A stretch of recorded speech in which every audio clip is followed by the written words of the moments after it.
Have you ever snapped at someone you cared about, whether it's a coworker, your friend, or even somebody you truly cared about for something so small, and then you immediately regretted it? And then you wish you could have taken it back. But somehow it was like your emotions got the best of you and it just came out. Imagine if you could shift that response, not just once, but be consistently so that even stressful interactions leave you feeling calm, connected, and in control. That's what we're going to talk about today. Radical kindness. Welcome, Bishop Jermaine. How are you? I'm good, Sister Heather. Good to be back. How are you doing? Yeah, I am doing well.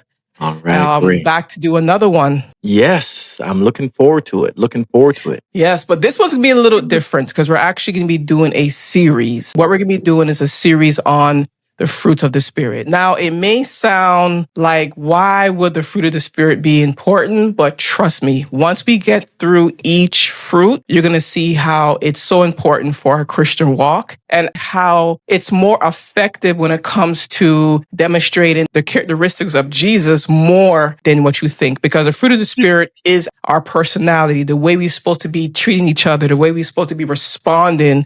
And so I think if we dive deep into it, we would see the importance of why the fruit of the Spirit needs to be talked about. You just went right in there. I didn't even get a chance to ask you, Sister Heather, what is your favorite fruit? My favorite fruit, I would say, is the fruit of patience. The favorite fruit of patience. Okay. Yeah. And the reason for that is because, one, I didn't have much of it, but I see, but I see how having patience and faith is key for me when it comes to staying in the will of God and to make sure that I'm not gearing off the pathway that He has for me, because I used to make decisions that were bad because I didn't have patience, or I didn't wait and I realized there was something better that I could have had if I would have waited. And so I've understand that patience is something that is so needed with God. It's just because of how His nature is and how God deals with some of us, or at least how He deals with me. Let's put it that way. How He deals with me, I have to have patience. If not, I would just mess everything up. So patience is probably one of my favorites because I studied it the most and I see how valuable it has been for me and something I have to keep on top of. So that's my favorite. Okay. How about yourself? You know what? I'm going to have to go with peace. The other peace. I'm going to go with peace. I think at this season of my life, everything that I do has to be surrounded with peace because I'm tired of the frustrations of life and everything that has to do with that. But I think now, even in my preaching, in my one-on-ones with people, it's always going to be surrounding with peace. Do what brings you peace.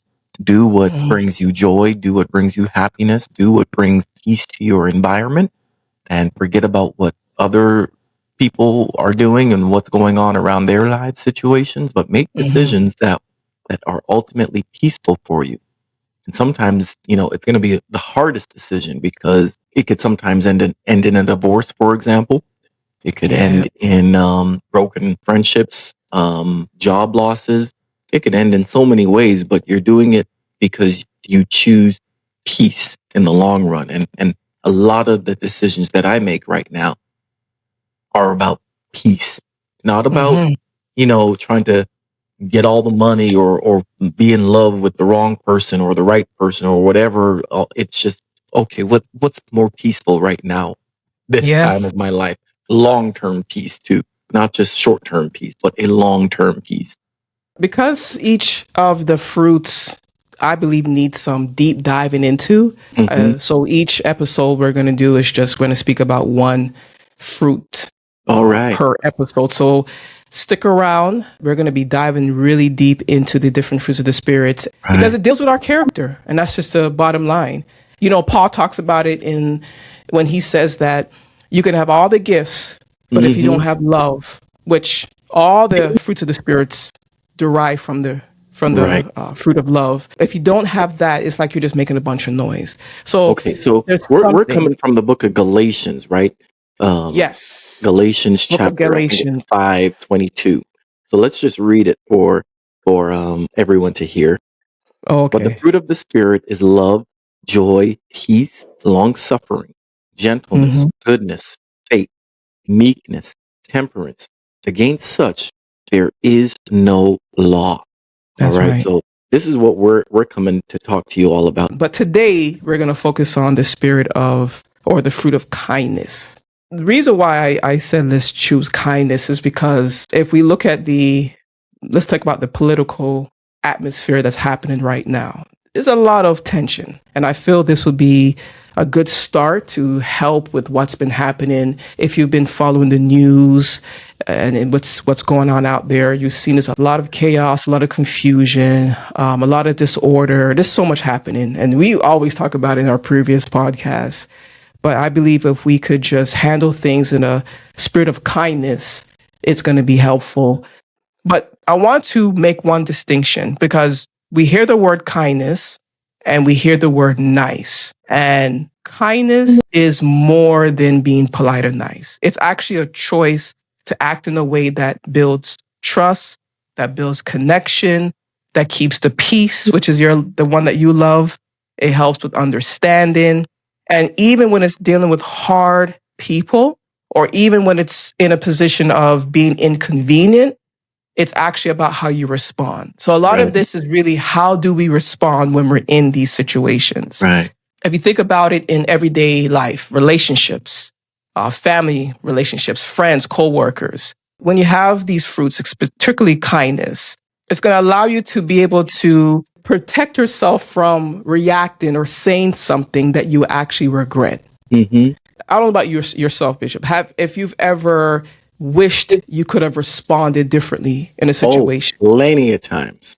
I wanted to smack somebody out plenty, plenty, Right? almost maybe every day if it's not for that. But I think But that somehow your emotions take over. the Spirit Yeah. of God saves.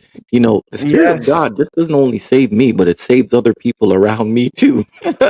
Say, imagine if you could shift that response, not just once, but Yeah. consistently, so that even if you're in that stressful situation, because sometimes we only have seconds to respond, you know that you could be able to feel calm, you could connect, you could still be in control. And so that's why I believe, again, not just kindness, but why all these fruits of the Spirit is going to be so important. Right. But let's talk about the difference, because before we dive deep into it, I really want to distinguish the difference between being nice and kind. Kindness is when you're real and you're genuine, and then you have empathy or sympathy for someone. But niceness, it's not really how you are within. It's just that you're doing it for a purpose. So let me give you an example. You're saying, okay, I'm going to be nice to my boss because you want a promotion. It's not really who you are or how you would really respond, but you just being nice because you feel like if I'm nice enough, I could look good to my boss, and hopefully when this opportunity comes or this job opportunity comes, I can get it. So it's not really your personality. It's just there's a motive behind it. You could look at niceness as, surface level behavior. Some people are just polite because they may want to avoid conflict. Right. Or some people are nice because they are more focused on pleasing people. But when you're kind, it's more of a heart level behavior. It's motivated by care. It's motivated by doing what's right, not just what's easy. And it's also when you're like, okay, I'm willing to be honest, even if it's going to maybe disrupt the relationship somehow. Okay, I see what you're saying. So it's almost like, the way you have explained it, this is how my brain interprets it. So like being nice, a mean person can be nice. Yes. But to be kind, there isn't really kindness in a mean person. That's right. Being nice, for some people it takes effort, especially when you're mean. I guess it will take some level of effort.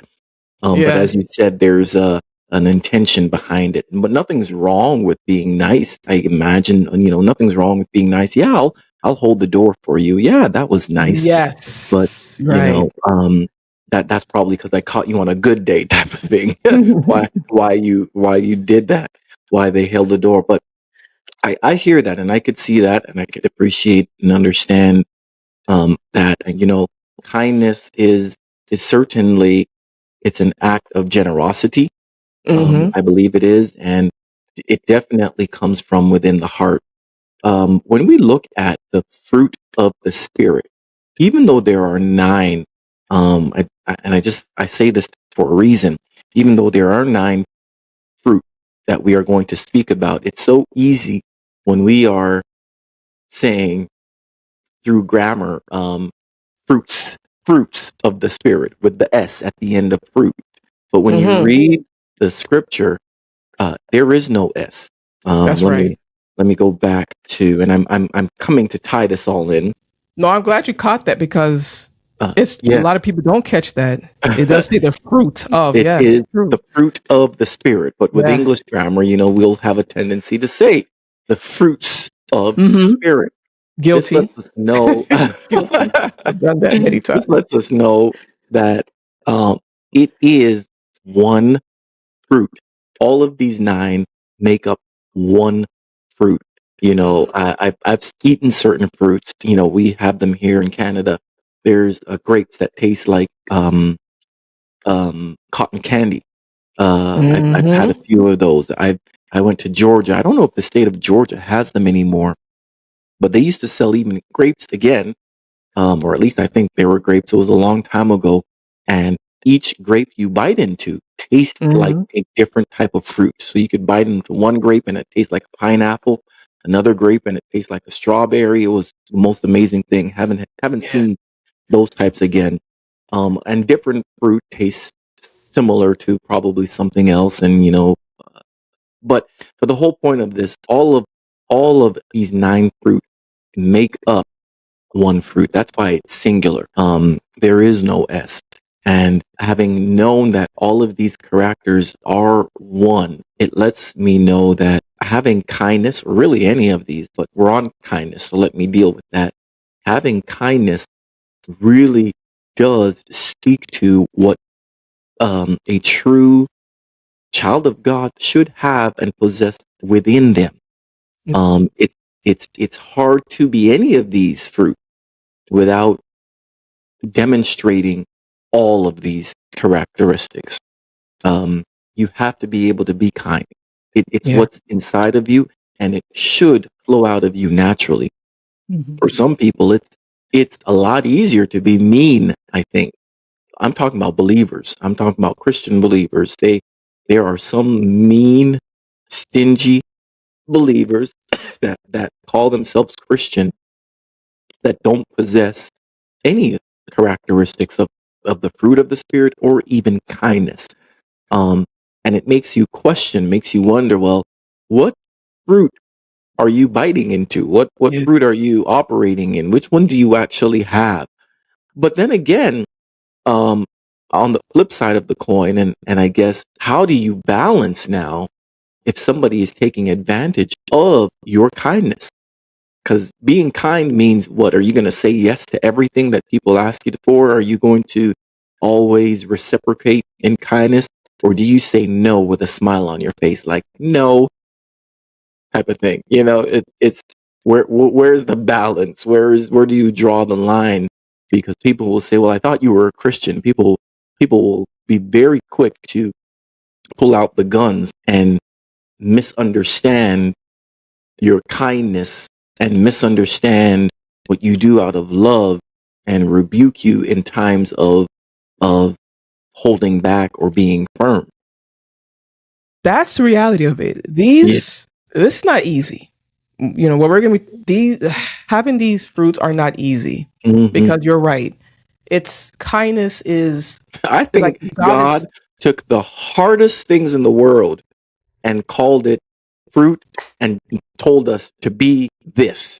And it's no, like the most no. challenging thing to do. Like, I, It's his personality. It's who God is, and that he it's wants easy us for to him be to like say. him. Not he's almost forcing us to love people. Like, love is not easy, and being kind isn't always easy, and patient. And Mhm. it's like he took the most hardest things out of the book and said, "Here, be this." Like, why couldn't he just say, be quiet?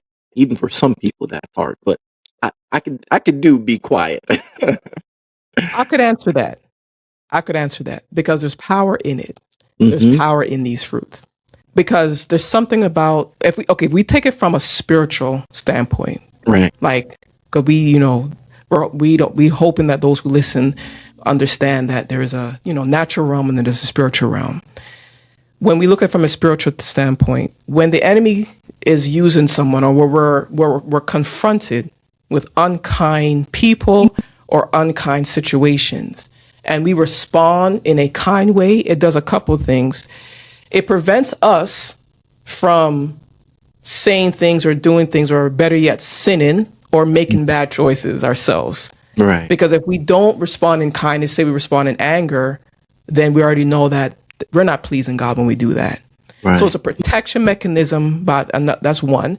Another good thing about it is when it comes to kindness is when we are up against, again, a situation or a person who's unkind and we respond in a kind manner, they're going to be like, whoa, what's up with that person?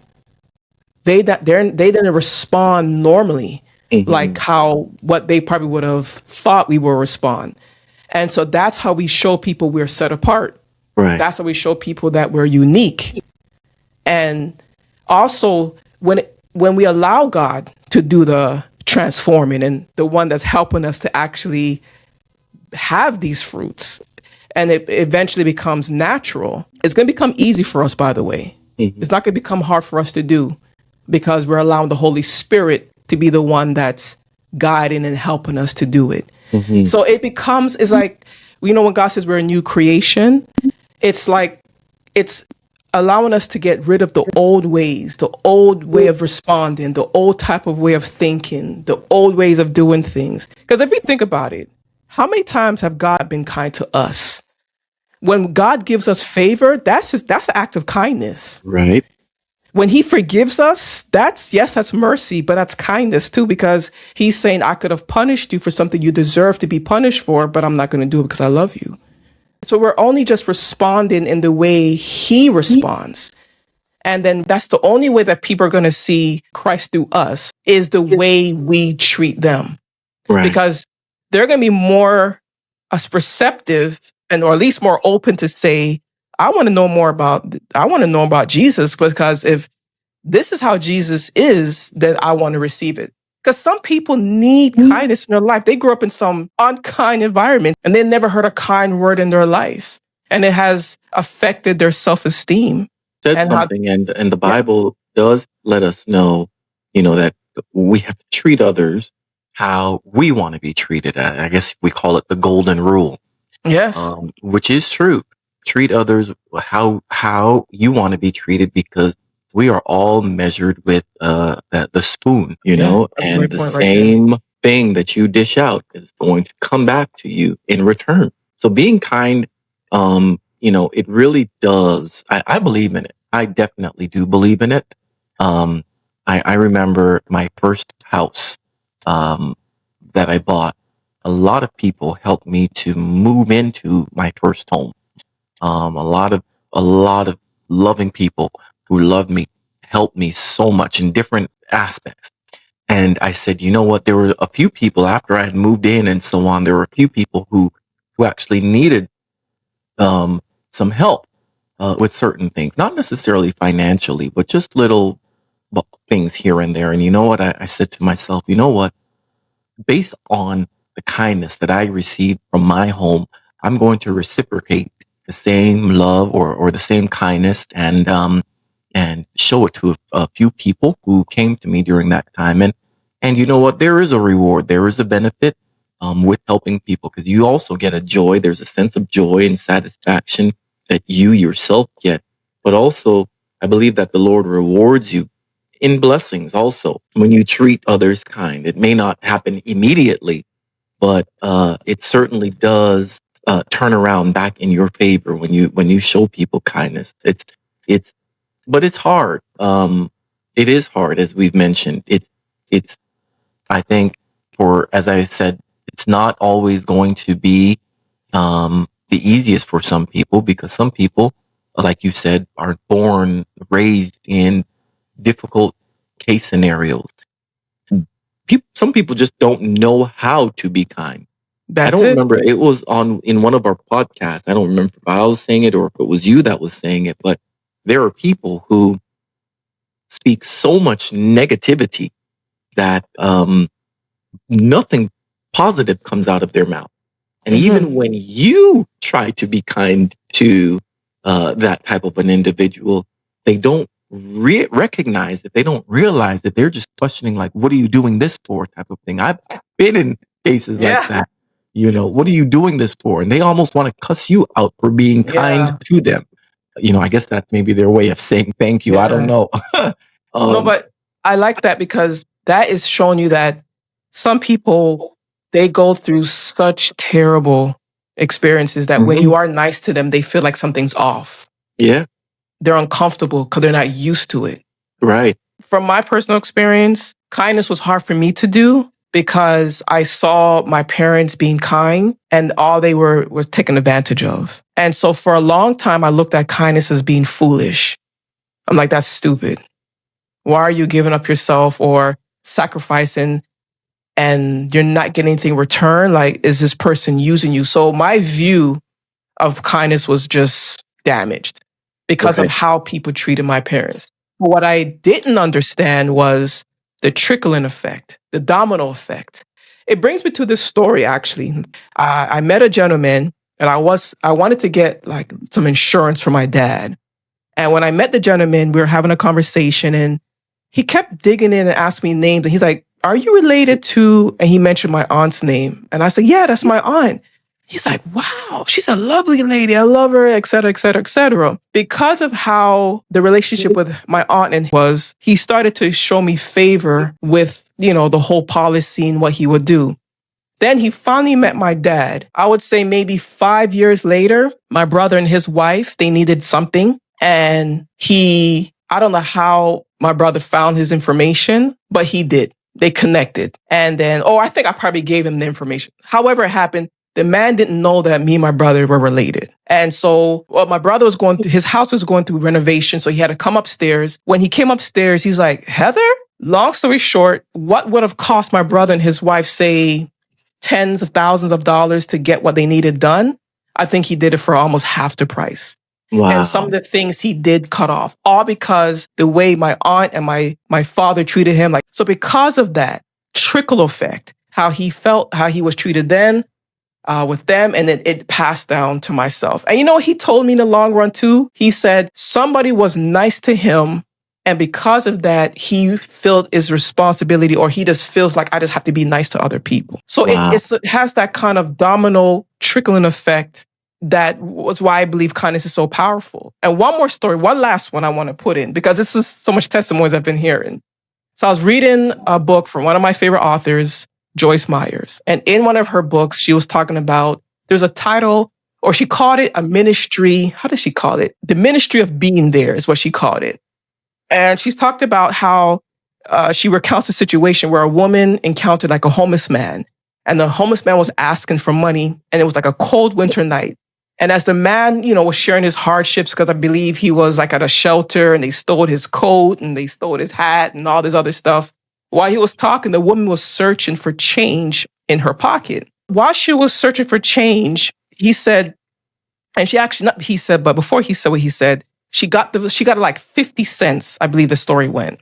And so the woman realized as she was talking, the man was really interested in the money.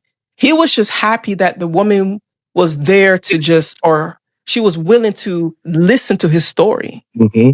And so listening to his story mattered to him more than the 50 cents she eventually gave him. And so the author referred to it as, a compassionate act, or she called it the ministry of just being there. So that kindness is all he wanted. She could have left. It was cold. She could have here's 50 cents. I don't want to hear what you have to say.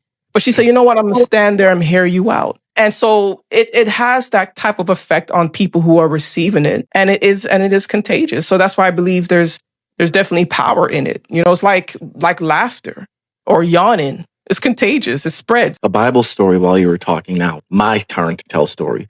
Well, this one's from the That was Bible. That was my last point. It reminds me of the story of, I call him Mephi, but the Bible's real name is Mephibosheth, and David and Saul. And, we're familiar with the story, but to paraphrase and cut a whole long story short, um, David was looking for anyone from the house of Saul that he could bless because of the kindness, and the friendship between Jonathan and the whole time there. And how does the story go? So You David went was into a speaking to dinner. his servant, yeah, and Mm, said, the servant said, yeah, there is the one guy, his name is Mephibosheth, living down in Lodabar, which was like the worst place you could ever live, a the dry hood. place, place of drought. There was like Hmm. hardly anyone living there. It was just a very lonely, dry, shelly, poor, poverty place to live. I don't know how else to explain it. David Yeah. said, "You know what? Let's go find him, bring him here and to the palace." And cut a long story short, he got invited to a dinner at the house of David and lived a blessed life thereon. Pretty much, he was uh, also crippled. Too, he Hmm. didn't walk too well because at birth he was paralyzed.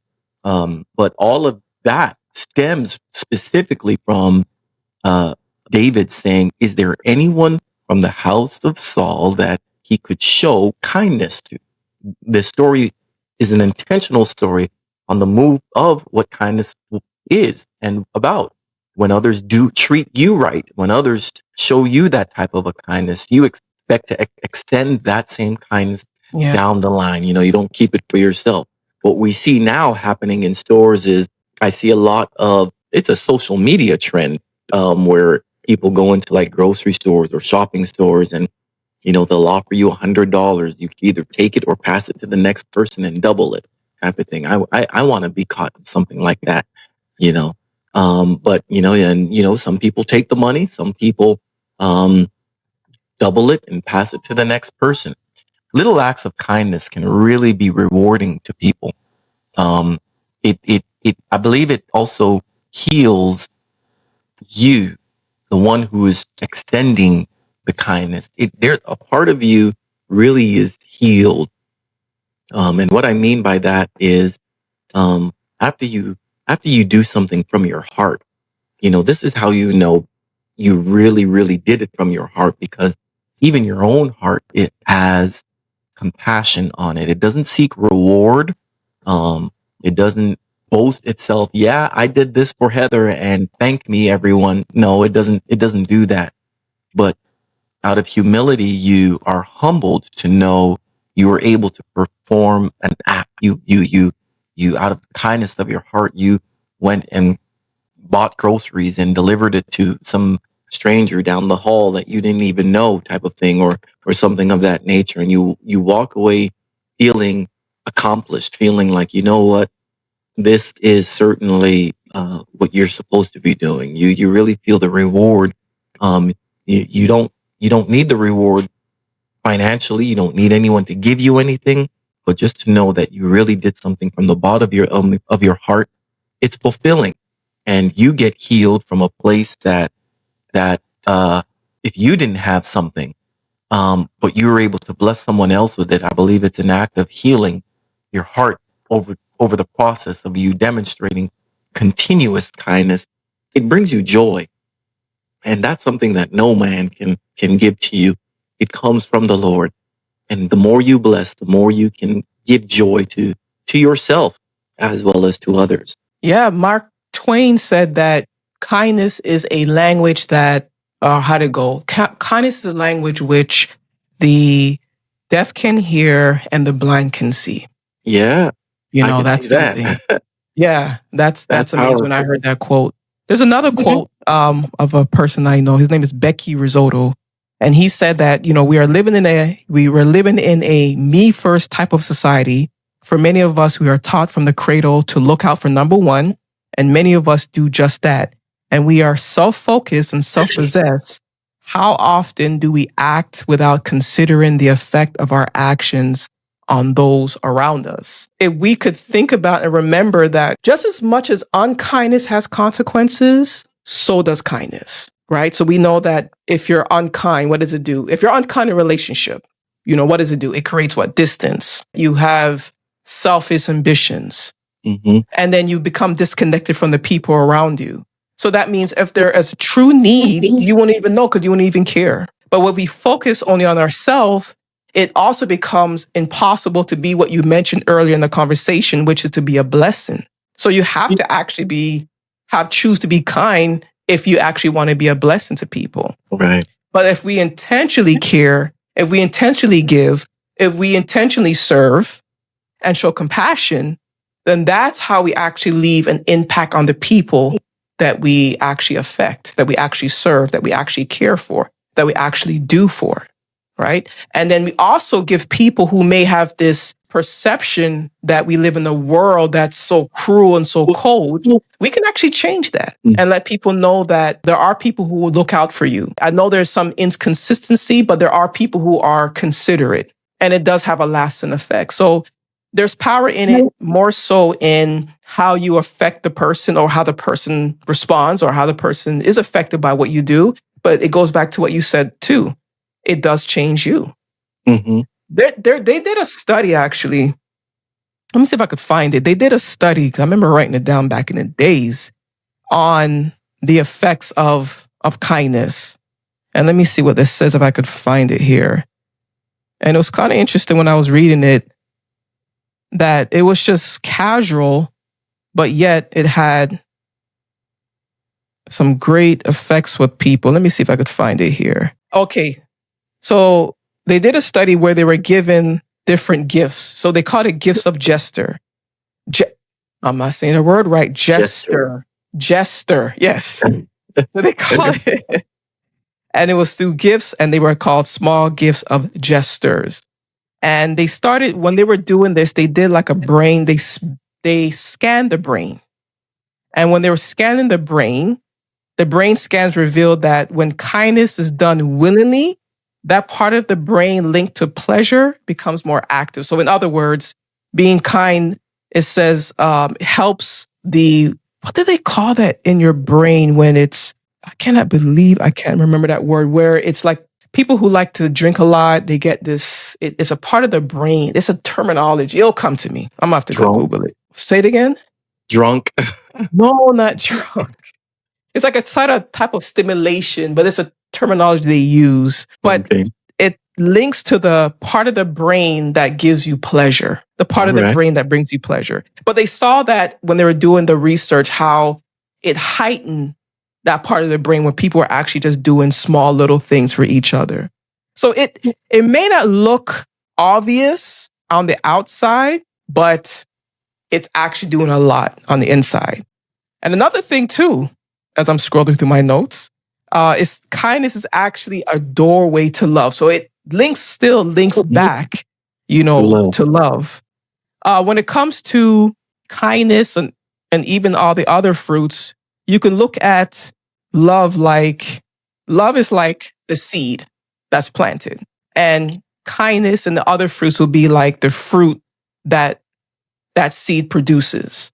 So you have love, and out of love, it should produce kindness. And of course, patience and self-control, joy, peace, and the others that we'll talk about.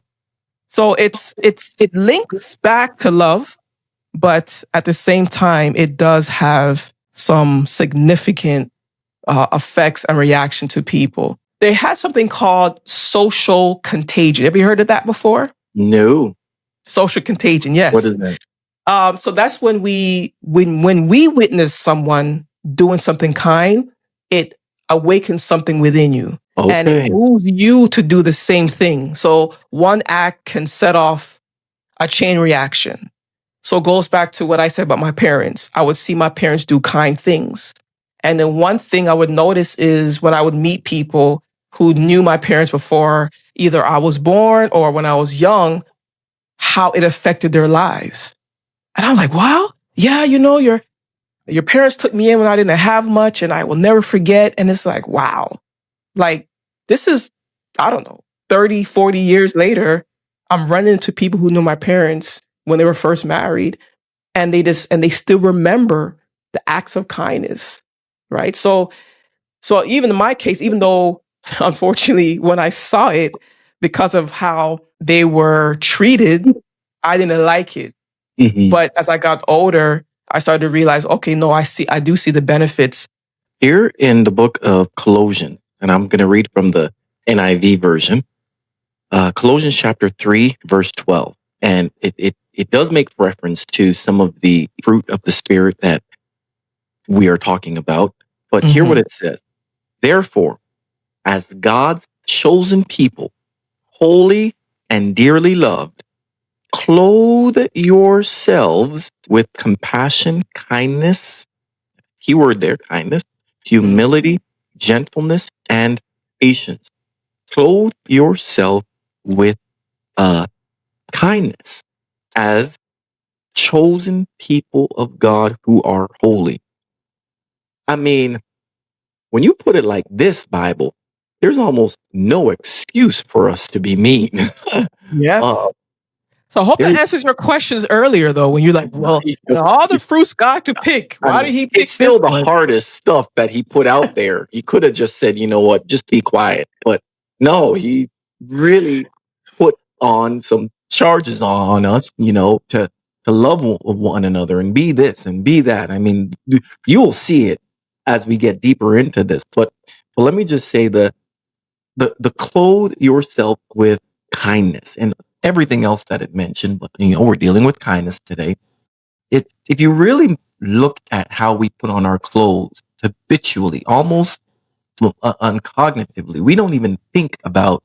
I mean, yes, we think about what we're going to wear, but the thought that you have to think about what you're going to put on every day, it is similar to what the Bible here is asking you to do. The way we know that the first thing we get up to do is either pray or go wash our face and brush our teeth, then go pray. And then whatever happens next, the daily routine of our lives that we follow, this is what the scripture is pretty much asking us to do here. Clothe yourself with kindness. That means don't leave home without it. It needs to come on you as similar as you put on your own vestments every day. Don't leave home without it. Don't close the door behind you without it. Make sure you have kindness on you. And when somebody comes up with their stink and nasty self, you have kind words to deal with that situation. I know I'm a little bit more raw than Heather is. She's so kind and dignified, but the Lord is working on me. Touch me. Yeah. But you can't leave home without it. This is what the Lord is saying to you. You cannot leave home. So we really have no excuse to not have kindness on us because it's in you. If we really possess the fruit of the Spirit, it's in us. It's there. Whether we have to find it, how we're going to find it, we got to do whatever we have to do, but it's in us. It's there for us to use. And there's no excuse or no reason why we should be treating people bad when the Lord says, put kindness on you like your clothing. We have to do it daily. Another verse says in the book of, I believe it was, hold on. Hope it's Galatians. No, it wasn't just Galatians. It was Ruth and Naomi. It had to do with Ruth and Naomi. Yes, that's a good one. I know where you're going, but go there. That's one of the biggest scriptures where kindness is really demonstrated. And I mean, we can go into the depth of it, the detail of it, but to cut a very long story short, once again, the fact that these two women were meshed together to the point where, they said, wherever you're going, I'm going to go.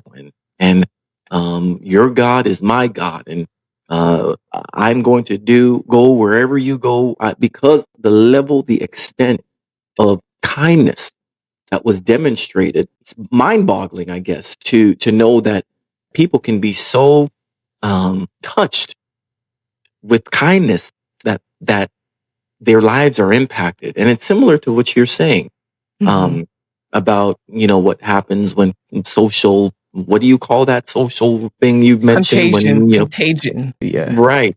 And I guess this is somewhat of that example, because kindness was demonstrated and it was almost contagious in some regards. And and she just wanted to be wherever the other one was. And there's so much to it. There is so Yeah. much to it. And it's something that our world definitely is lacking today, especially now, with so Yeah. much things going on. But if we can all still possess the right spirit of kindness in us, it could change the answer to a lot of things that are going wrong in our life right now. Pertaining to what you're talking about, putting on the clothes of kindness, even in the book of Galatians 6, verse 10, it talks about, when it says, so then we have an opportunity. It says more, but it says, so then we have an opportunity. Let us do good to everyone, and especially to those who are of the household of faith. And I look at it as we have an opportunity. So it goes back to, we have an opportunity to show the world Christ. There are people who will not come to church. There are people who have never heard of Jesus, but our lifestyle, the way we treat them, could bring them in. Right. I've heard a testimony of a young man who wasn't saved at the time, but his wife was. And he would just take his wife to a meeting that the church would have. And every time he took his wife to the meeting, the pastor would come out and say, hey, you want some coffee? The pastor never invited him in, just simply saying, you're good, you're comfortable. I mean, at first he said, you want to come in, it's cold outside. The man said no, because at the time the man wanted nothing to do with Christianity. And so he said, no, I'm good. So the man left, came back. He said he thought the man was going to be a problem, or come on inside, or, force him to come inside. And he said the man eventually just like, no, I got some coffee, it's cold, here you go. And he said the man did that for probably almost a year. And he was just like, wait a minute, how this man is so nice? He became curious. I'm just going to go inside and see what's going on. Long story short, he went inside, he ended up giving his life to Christ, and here we go. But when he was telling his story, he said what really caught his attention was how kind the pastor was. And that is what opened him to say, okay, this person's different. Let me see what else is going on. We don't hear too much about kindness. We'll definitely hear when people are mean, and definitely when people of higher up do something. We'll hear about that. We don't always hear about the good that people do, unfortunately. There's that saying that says, you will always hear in the news when a plane crashes, but you will never hear when a plane lands successful. Mm-hmm. So in other words, you can only the hot stuff make the make the waves and the news, but the negative, yeah, pretty much. But information. There's so much to it where kindness is concerned, that we need to hear more about it, so it becomes like a germ and becomes contagious, and everyone can make just it popular. Go around. Yeah, we got exactly. We need to make these fruits popular. Exactly. We got to make that a trend. Yeah, we should start something. How do you think, from your perspective, what do you think people can do to make kindness a lifestyle? Change habits, change. There used to be a time where people used to make it a priority. When they woke up every day, they would say something along the lines like, you know what, I'm going to try to do good to at least 3 people today, at least. And then they would increase the number as the days go on, or as the weeks go on, whatever their target goal was. That used to actually be a thing a long time ago. Try to demonstrate and show somebody good each time you go. If we can all change our mindset to how we view certain things, even the worst of the worst needs some level of kindness. Criminals need kindness, because that can really turn their life around.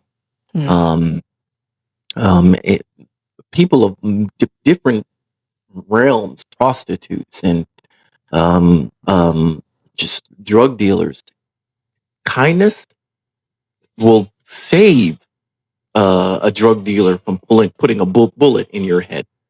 I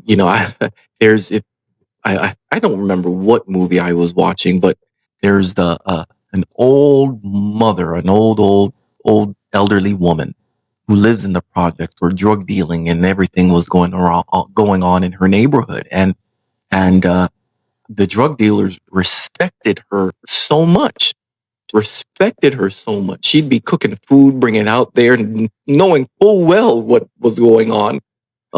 And they try to hide it behind their backs too, because they didn't want to do it in front of her. But she went out of her way to demonstrate love towards them and be kind towards them. And they made sure that no one would ever interfere with her or her home. It's kind of like Rahab. She was protected from any danger from her community. Kindness can really just do a whole lot in people's lives. And if we all did something to do our part to really demonstrate that, it could change a whole nation. What I believe besides changing is do something, like do one act of kindness intentionally until it turns into a habit. Because over time, that habit becomes a part of your character. And that's the ultimate goal, is that you want it to become your character. So if you're someone who was mean and stingy and selfish, eventually that will pass. Because it goes back to the scripture we're talking about where God says we are new creations, which means that old ways and old habits and old thinking and old behavior should be gone. And the new way to live should be here. But what is that new way? That new way is the way that Christ wants us to live. So when you do something over time, it becomes a habit, and then it becomes a part of your nature. But what I'm going to do, we're going to have 7 steps you can do today of things you can do for the next 7 days to actually implement kindness.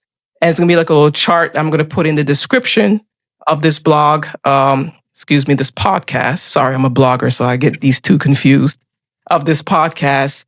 And it's tips on helping you how you can actually show or make intentional acts of kindness. And I believe it's going to help. And I would love for you to make a comment of what you did and what was the effect and how you felt, and pretty much share your experience with us. Sounds good.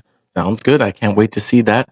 I'll be sure to take part in that every day and let you know how it goes once I see it. Awesome. Yeah. All right. Well, it's been great. It was great. Hey, listen, this is sorry, that's the podcasters side. This is a series like we mentioned before. So we're going to speak about the other fruits of the Spirit, because the next fruit of the Spirit we're going to talk about is the fruit of joy. So that's going to be our next conversation that we're going to have. And then we're going to go through all the other fruits. And then when we're done, we're going to tie it all into the main one, the fruit, which is love. But until next time, everyone, thank you again. Bishop, you know how it is. Peace. Always a pleasure. Always. Take care, everyone. All right.